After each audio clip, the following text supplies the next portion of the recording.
بسم اللہ الرحمن الرحیم۔ السلام علیکم دوستوں، ایک بار پھر سے خوش آمدید۔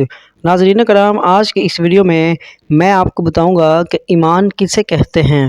ایک دن حضرت صلی اللہ علیہ وآلہ وسلم لوگوں میں تشریف فرما تھے کہ آپ صلی اللہ علیہ وآلہ وسلم کے پاس ایک شخص آیا اور پوچھنے لگا کہ ایمان کسے کہتے ہیں۔ آپ صلی اللہ علیہ وآلہ وسلم نے فرمایا کہ ایمان یہ ہے کہ تم اللہ پاک کے وجود اور اس کی وحدانیت پر ایمان لاؤ، اور اس کے فرشتوں کے وجود پر، اور اس کی ملاقات کے برحق ہونے پر، اور اس کے رسولوں کے برحق ہونے پر، اور مرنے کے بعد دوبارہ اٹھانے پر ایمان لاؤ۔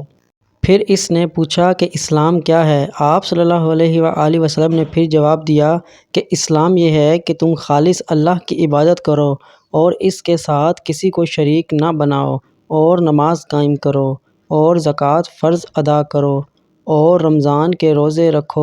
پھر اس نے احسان کے متعلق پوچھا تو آپ صلی اللہ علیہ وآلہ وسلم نے فرمایا، احسان یہ ہے کہ تم اللہ کی عبادت اس طرح کرو گویا تم اسے دیکھ رہے ہو۔ اگر یہ درجہ نہ حاصل ہو تو پھر یہ تو سمجھو کہ وہ تم کو دیکھ رہا ہے۔ پھر اس نے پوچھا کہ قیامت کب آئے گی؟ آپ صلی اللہ علیہ وآلہ وسلم نے فرمایا کہ اس کے بارے میں جواب دینے والا پوچھنے والے سے کچھ زیادہ نہیں جانتا، البتہ میں تمہیں اس کی نشانیاں بتلا سکتا ہوں۔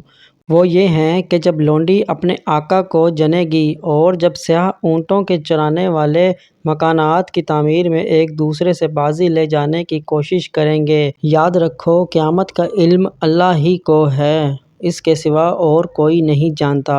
پھر آپ صلی اللہ علیہ وآلہ وسلم نے یہ آیت پڑھی کہ اللہ ہی کو قیامت کا علم ہے کہ وہ کب ہوگی۔ پھر وہ پوچھنے والا پیٹھ پھیر کر جانے لگا۔ آپ صلی اللہ علیہ وآلہ وسلم نے فرمایا کہ اسے بلا کر لاؤ۔